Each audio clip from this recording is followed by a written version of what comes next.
So today, let's discuss some of the questions that I would ask myself before I even consider getting a second citizenship through citizenship investment route.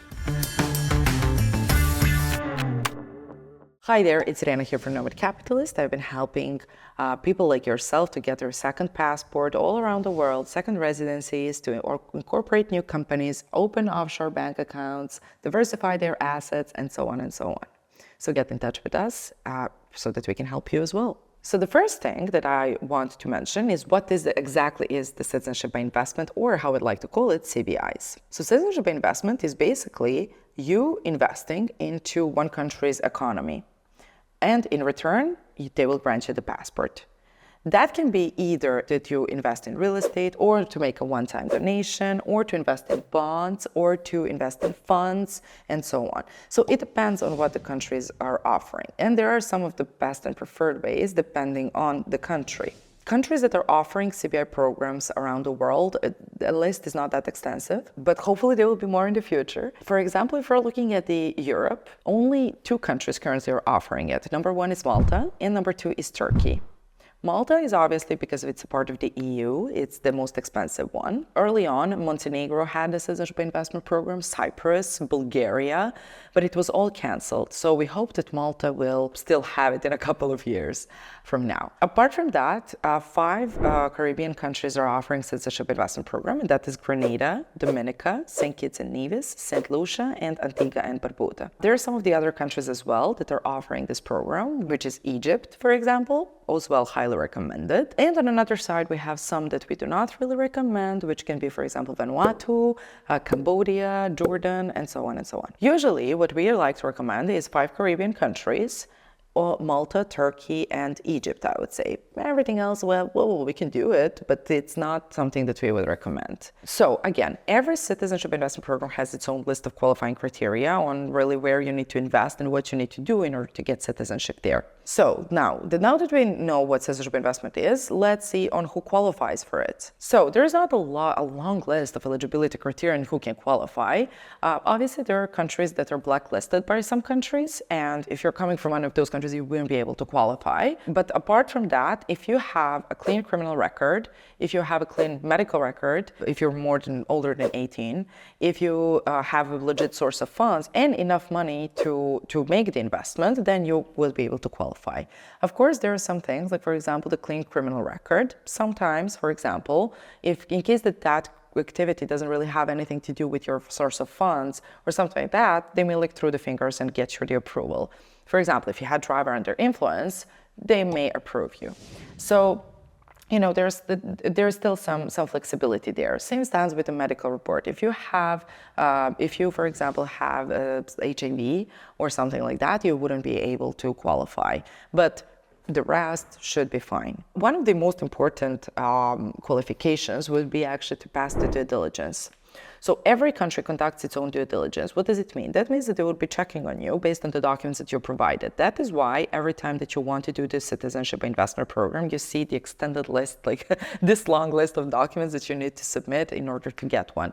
Why do they need that? Well, they need that to confirm your identity. What is your source of funds, initial source of funds? That means that if my source of funds is crypto, they don't care they care, but they want to see how you got that crypto in the first place. They don't want to see how did you now reinvested your crypto or something like that. So they ask for initial source of funds.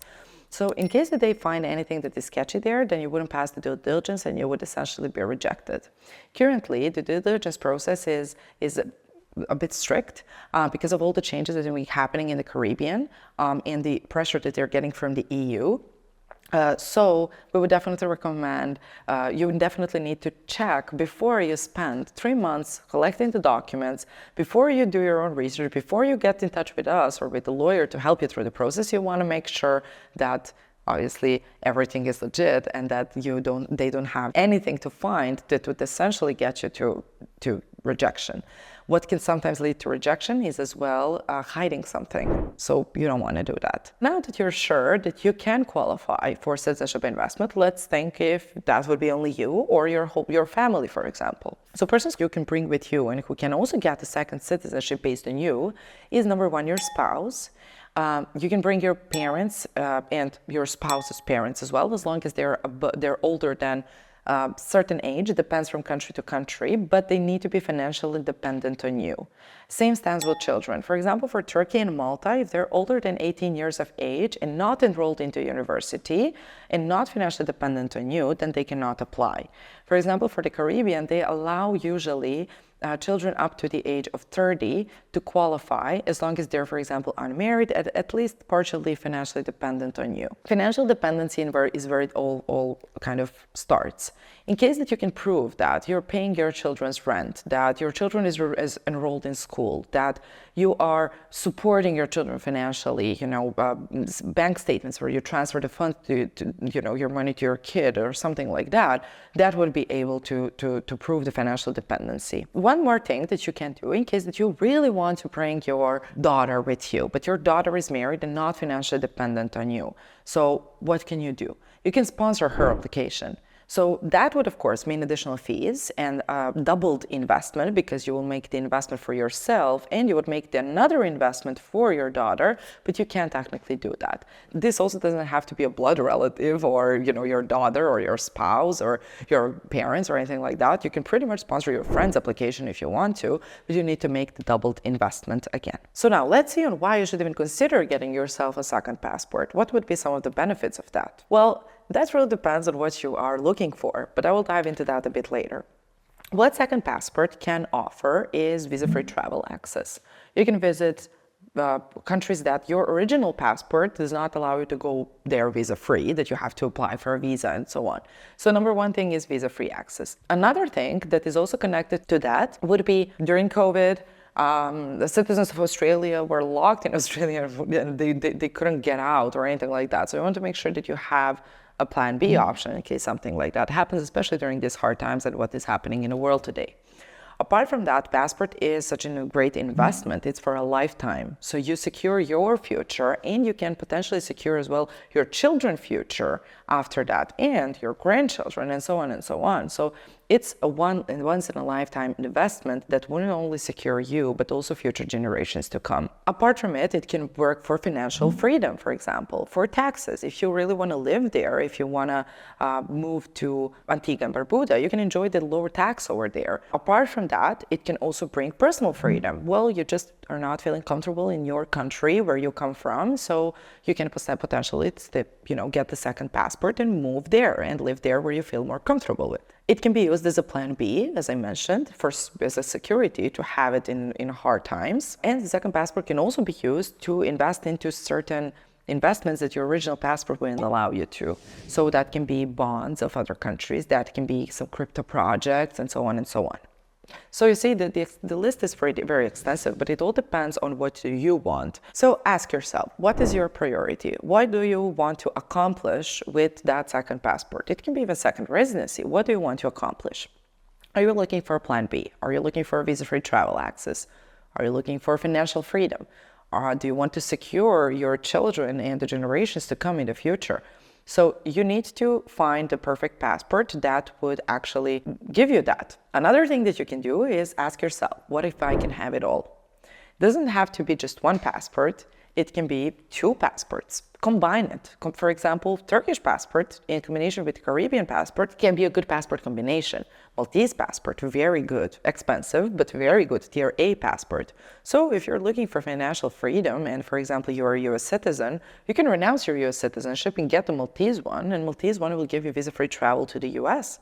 And you can go there and visit anytime. Malta, with Maltese passport, you can also live anywhere in Europe, so maybe go and qualify for Swiss lump sum taxation or something like that. Why not? If you're looking for a plan B passport, for example, Caribbeans can be good. They're not that expensive. But if you're applying alone, the best option would be maybe Dominica or St. Lucia because they're the cheapest ones. If you're applying with a family, maybe Antigua and Barbuda, the University Fund program, can be good for you. If you want economic stability and kind of financial freedom, again, Malta can be a good option because Malta is part of the EU and it's a very good, stable country economic-wise. If you're looking for a plan B, but also want to make sure that you, for example, receive a passive income, you can get Turkish citizenship by purchasing a real estate and renting it out. You can also do the same with Egypt, for example. It can be good for plan B passport and can be good for passive income as well. If your main source of funds is crypto, for example, you can apply for St. Kitts and Nevis citizenship, you can apply for St. Lucia citizenship. You cannot make an investment in crypto, but they're fine with source of funds being crypto. Malta also doesn't have an issue with crypto, but they don't want to see how much you have. They want to see how much you have in crypto right now, but they want to see where did you get the money in the first place to buy crypto. I had one client who purchased cryptocurrency back in 2010 or something, and we had to prove where did he get his $10 to buy the Bitcoin at that time. Well, he worked at a coffee shop. Well, we still had to prove it. So that is what Malta as well wants to see. Don't forget that Malta has a very strict due diligence process because it's a part of the EU. So you want to make sure that you 100% can apply for that. If you are a EU citizen, like I mentioned, you can consider Malta.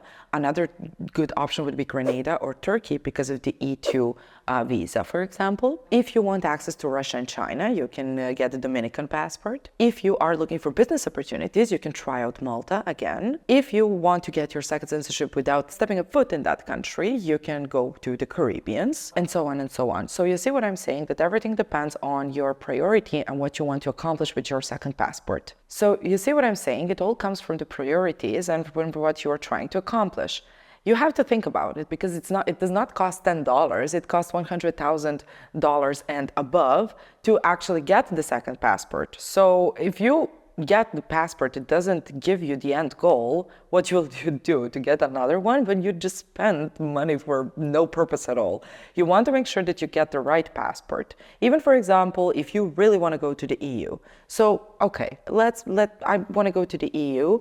So I don't know, I would get the Caribbean passport just because it's Dominica, just because it's the cheapest one. Well, it may not be worth it. I mean, you would still need to, for example, invest, I don't know, $500,000 in the Portuguese golden visa and eventually get passport. Well, all in all, that kind of gives you 1 million that is needed for example, Malta. So sometimes it's worth to wait. It's worth to really set your priorities and make sure that the passport you're about to get is the right passport for you. We're there to help you do that. Every time the client comes to us, we ask them these questions that I'm right now asking to you. What is your priority? What do you want to accomplish? We guide you through the process of choosing the best passport, not only for you, but for your family and future generations to come as well, again, if that is your priority. So if you need help with choosing the right passport for you and with the application process, we can guide you through it. From the moment to choose the right passport for you, to document collection process, ordering documents on your behalf, for which we have the whole operations team working on it, to the actual due diligence stage and the actual passport. I got my passport in my hand. We can guide you through that process the whole time. All you need to do is to get in touch with us. And if you're still not ready to proceed on this path, then don't forget to subscribe and to check out. Maybe in the future there will be something that suits your needs. Thanks for watching.